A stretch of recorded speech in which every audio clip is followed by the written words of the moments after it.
Hey everybody, my name is Peng Rodenher, licensed acupuncturist, medical intuitive, and master of Qigong. And today is day 14 of my 30-day video challenge where I'll be discussing topics on spiritual cultivation and personal growth.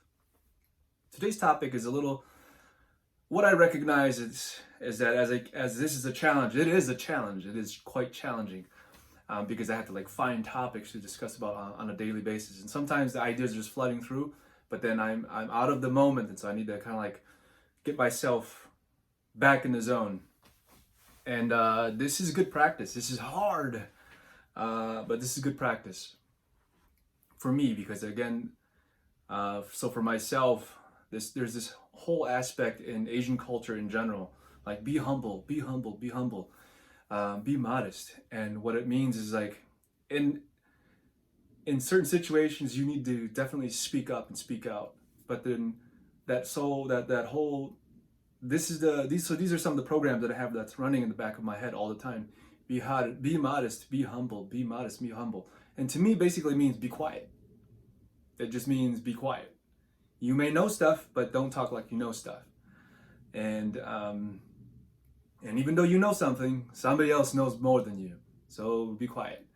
And so for me, there's this program that I am overrunning, especially today, or for the past few days. These are some background programs that I have running that I'm learning how to shut off in order for me to do this, in order for me to help kind of spread the message. Because in order to spread the message, the messenger needs to learn how to improve the ability to communicate the message. And this is what I'm doing. And so this 30-day challenge was pretty much kind of given to me by, you can say, by spirit. I got a download, probably about I got a download at an event that my wife and I attended out in Phoenix, probably about 4 weeks ago, something like that, 2-3 weeks ago. And the download was to do this 30-day challenge. So I'm just following orders so my students who know me, I'm just following orders. And today, I'm kind of going off into a bit on a tangent, but today I want to talk a little bit about my wife and I. So I think it was in day 9 or day 8, one of the videos where I talked about relationships and how critical it is to have your partner on this journey with you if you are going to be on this personal journey of growth. Because if one person is growing and the other person is not growing, this is going to happen. So I want to encourage everybody, because myself, I don't ever want to come off as being perfect. Everybody who knows me knows that I'm not that guy. For me, it's important that I do my best to be transparent in order for people to see the professional, but also me just kind of in normal life. And this is just me in normal life. When you talk to me as an acupuncturist, there's going to be a different role that I'm going to be playing. There's a different hat that I got to wear. So anyway, my wife has been in Arizona for since yesterday. We came back from Milwaukee, got home Saturday night, and then Monday morning we went to the gym to work out, and then immediately after going to the gym, I dropped her off at the airport so she can go hang out in Arizona. She's there until about Thursday or so this week. She needed some alone time, and again, we right now we're kind of doing this, all right, and then we'll come back together. So right now, this separation part is not really separation. It's just that we're both doing our own journey in order to come back and do our journey together. And right now she's doing her own journey. There's a part of me that feels like, and I'll be honest, there's a part of me that feels like, oh, I want to go out and vacation out in Phoenix too. I want to go hiking. I want to spend 4 or 5 days just chilling. But honestly, that's her time, and I'm learning how to roll with it because these are her needs. She needs her separate time. She needs alone time in order to reflect and internalize what is going on within her and her belief systems and what she's got going on and emotionally, in order for her to reflect on these things and also for her to come back healed. And I can't wait till she comes back, because I know that I have complete faith in my wife. I have complete faith that when she's out there, she's going to find what it is that she needs in order for her to come back and help further completes herself, but also when she comes back will help further complete me, because she has all these necessary tools within her through her life experience that has helped me to be who I am today, man. Like the person you see today is a completely different person. You know, Peng 2 years ago was just a complete jerk. I wouldn't support myself back then. But who I am today is completely different because I've been able to embrace the divine feminine within my wife. And she, to me, my wife embodies the divine feminine. And I'm learning how to embrace that. And in embracing this, in embracing her, I'm also have to embrace me, which is this divine feminine within me as well. And again, when I say feminine and masculine, this is not a gender thing. This is an energy thing. This is a yin and yang. Everybody has a yin and yang. So all in all, gentlemen, listen to me.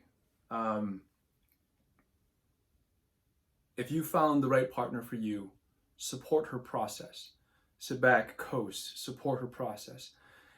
To support her, just sit back, coast, and then provide an environment that allows her to find herself, to find her answers herself. She's gonna find the answers.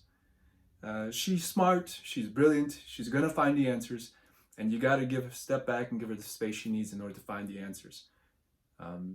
Even though sometimes that space happens, when that space happens, she's walled up and she doesn't want anything to do with you. She doesn't want you to touch her, doesn't want you to kiss her, nothing like that.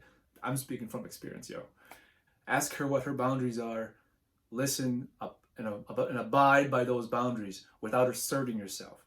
And again, I'm speaking from experience because I have asserted myself, and that blew up in my face. So do that. And ladies, this is how you support your husband, all right, or your partner. What matters is that you notice that one partner will have more masculine energy and the other partner will have more feminine energy. Based on who's more feminine, has more feminine energy or masculine energy, support that person in accordance to their energy. Okay, not based on their gender. So let's just get that out of the way, because I know people better not do any hate crimes in my post below. Ladies, if you're gonna support your partner in this process, I encourage you to step back and offer advice when he's asking for it. Guys, we want advice. We don't want to, some of us want to vent, but some of us, most of us want, generally speaking, most of us want answers, because we want to be able to fix things, because we're fixers. He'll figure it out. Guys we fail, and then we get up and we try again. If he's determined, he's going to fail, and he's going to get up and try again. He's going to see it one way. Guys are very focused. Again, we're hunters. So we're focused on the prey. This is just by design, okay? We're focused on the prey. We are focused. So whatever object it is that's in front of him, he's going to stay hyper-focused. If you take him off that focus, you're going to lose him. So in that process of supporting him, sit back, give an ear, also offer words of encouragement and positive reinforcement. We may boast about how awesome we are, but deep inside we have lots of insecurities as well. And the more insecurities we have, the more boastful we become. So every guy out there who's doing this and just flexing, every time I see this at the gym, I snicker a little bit, because there's an overcompensation for a lack of. And ladies, you know this. You see this all the time. It's part of that macho. It's part of that macho masculine bravado type of thing. It's an overcompensation, and when you recognize it, just sit back and it is what it is. I'm still doing that sometimes too. So support each other, but also communicate. Find out what it is that your partner needs, and you, the dudes, the guys out there, when you're watching this video, I'm talking to you, okay? Because I'm macho as hell. I'm macho as hell. I'm not weak, right? And to all the macho guys out there, look, if you haven't figured it out, ask for help. You're gonna need help. It just is what it is. And the thing is, your wife or your partner,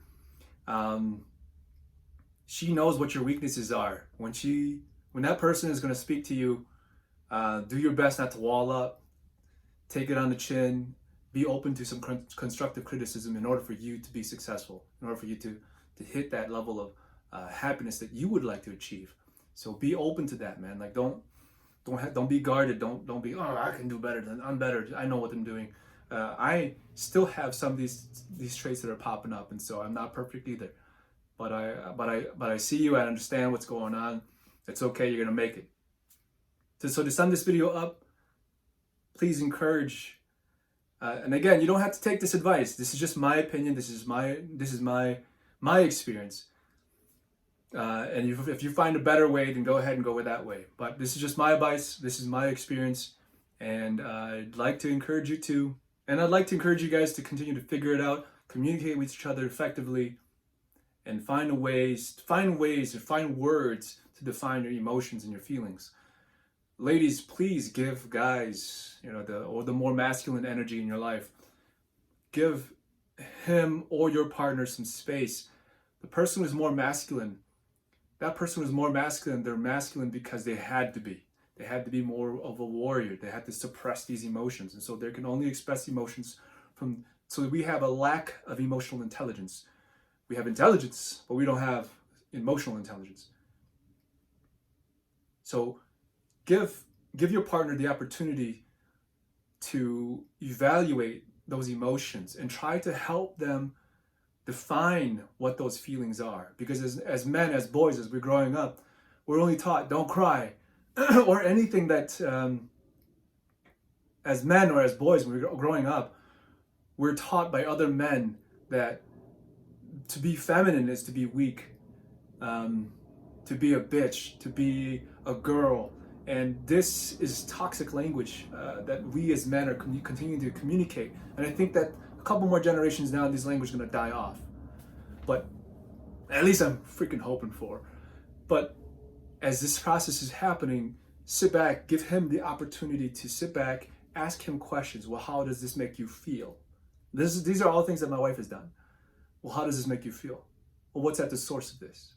And I would be angry because men are only allowed to express anger, frustration, resentment, irritability, right? All these things which are just rageful. And this is toxic because it doesn't allow men to communicate and develop the emotional intelligence that you need in order to survive and in order for you to have that communication piece. So beyond that thick wall of hurt, there's a soft guy in there who is down, and you have to provide him the opportunity to find language for his emotions. Again, and I'm just talking about him because I'm talking about the masculine energy. So you have to give him the opportunity to talk about his emotions, find his emotions, and give words to define them. And until you do that, you're not going to have a partner who's going to be able to communicate with you effectively. So who I am today, how I'm communicating right this moment, is because of my wife. She is my divine goddess. I worship her. I really do. Without her in my life, I wouldn't be who I am today. I would have stuck in a place that was less elevated, and I would be a bad messenger. It just is what it is. So if you like my work, thank my wife. All right, hit like, subscribe, and add any questions to the comment section below, and we'll see you guys tomorrow. Thank you.